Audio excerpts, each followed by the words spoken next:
Hello, thanks for tuning in to Keeping It Real with the Deja Show. Welcome back, all my kings and queens. Hope everybody is doing well and being blessed out there. So today we're going to talk about Tucker Carlson putting Facebook on blast. Yeah, we got a little clip here. Yup, and I agree with everything because you know what? I have Facebook since it came out. Yup, and let's see, it's been on MySpace, Instagram, Snapchat. Yep, so I agree. People hit those likes up, I get a dopamine feel. Shit. You know what I'm saying? When people want to talk shit, sometimes haters out there want to hate. Yeah, sometimes I want to slap the shit out of them from afar. So, waiting for they to add that fucking app to it. Well, anyway, so, getting off the topic here. So, we have Tucker Carlson putting Facebook on blast. And beware everyone, because apparently it is as addictive as oxycodone pills. And we all know who took them, how addicted those motherfuckers could be. So, I agree. Shit, them damn Facebook people out there, they think they so slick. One of the old managers, founders, yeah, he even says in this clip that they already knew what they was doing and they still did it anyway. The same thing with Oxycontin people. Yeah, dumb motherfuckers, they know what the hell they was doing, and they still put it out there talking about some epidemic. Niggas already knew what's going to happen. And yes, I called them niggas. Yes. Do you know what it means? Alright, well yeah, I called it. There are good niggas, and there's bad niggas. Yeah, I said it. Let me say it again for y'all don't understand. There are good niggas, and there are bad niggas. Now, it doesn't have an R at the end, it's an A, okay? / S. Alright? Now, let's tune in to Tucker Carlson. Suppressing smoking became a national priority. America understood that hurting people in order to get rich was wrong. Doing it on purpose is criminal. All of which raises serious questions tonight about Silicon Valley, about what their products are doing to this country, particularly to children, and how much tech executives know about the potential harm caused by what they're selling. Already, psychiatric research has produced some ominous findings on this. Social media use is connected to anxiety, depression, and social maladjustment, particularly among adolescents. The more time kids spend online, the unhappier they are. Data from the CDC show that suicide rates for teen girls in America are at a 40-year high, and they're way up for teen boys as well. Does technology play a role in those deaths? And for that matter, in a number of other serious pathologies that appear to be rising in America? Sean Parker seems to think so. Parker is not a research scientist. He's even more authoritative on this subject. He was Facebook's first president, and he helped design that website. Parker just gave a remarkable interview to a reporter from Axios, in which he admits that he and other Facebook founders knew from the very beginning they were creating something harmful and addictive. We need to sort of give you a little dopamine hit every once in a while because someone liked or commented on a photo or a post or whatever. It's a social validation feedback loop. It's exactly the kind of thing that a hacker like myself would come up with because you're exploiting a vulnerability in human psychology. And I think that the inventors, creators, and it's me, it's Mark, it's Kevin Systerman, Instagram, it's all of these people, understood this consciously, and we did it anyway. This is a bombshell. Imagine if the Sackler family, makers of the painkiller OxyContin, admitted they knew their product was likely to addict millions of Americans to opiates, but, quote, did it anyway. Now, that's pretty much exactly what happened with OxyContin, by the way. But so far, the Sacklers have been wise enough not to say so in public. Sean Parker isn't quite so guarded. In his conversation with Axios, Parker repeatedly describes Facebook like an addictive drug, which, of course, functionally it is. When he and his partners designed their product, Parker says they kept one question in mind, quote, how do we consume as much of your time and conscious attention as possible? The answer they found was with a steady stream of dopamine hits to your brain in the form of likes, comments, and new posts. Parker acknowledges Facebook has become an epidemic that is devastating this country. Quote, it literally changes your relationship with society and each other, he said. God only knows what it's doing to our children's brains. Let that sink in. Imagine how you would feel if you actually believed you had injured the brains of millions of children. Sean Parker does not seem especially concerned by this.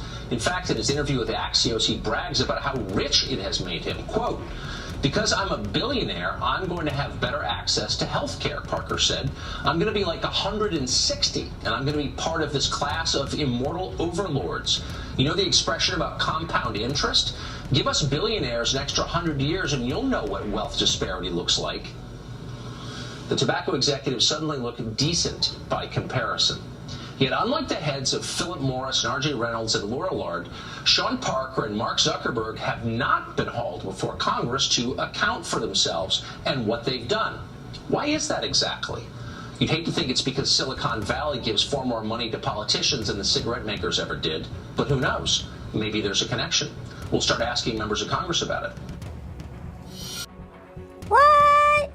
I got 152 likes on that bikini shot? That's what I'm talking about. Oh, yeah. Okay. Now, what the hell is this girl wearing? Why would you post that on Facebook? Are you damn serious? Are you fucking kidding me?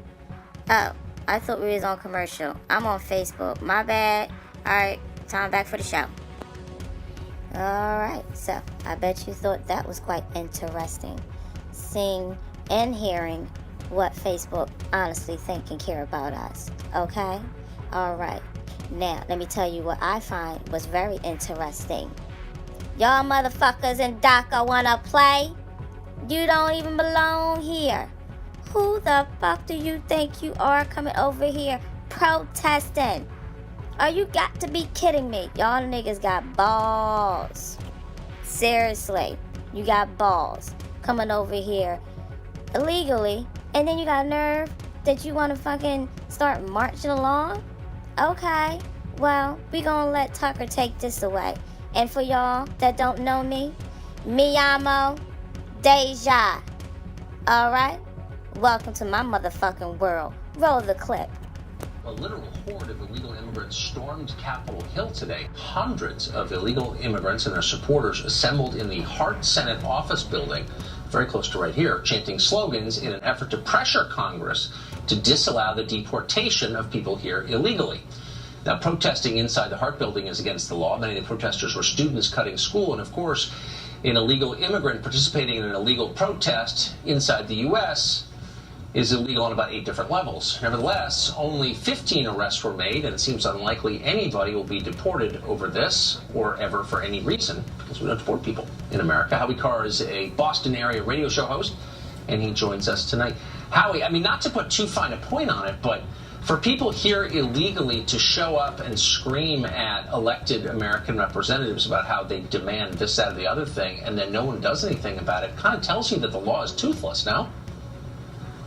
I couldn't agree with you more, Tucker. You know, I thought George Bush told us they were only doing the jobs that Americans won't do. I remember. But they all seem to get the day off from work. I was down in Washington last week, and they were having a demonstration across the street from the White House again during business hours on a weekday.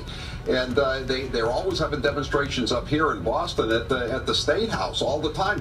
Jeb Bush told us they're all valedictorians. As you said, they seem to be cutting a lot of classes. And John McCain and Lindsey Graham are always saying, oh, they're in the shadows.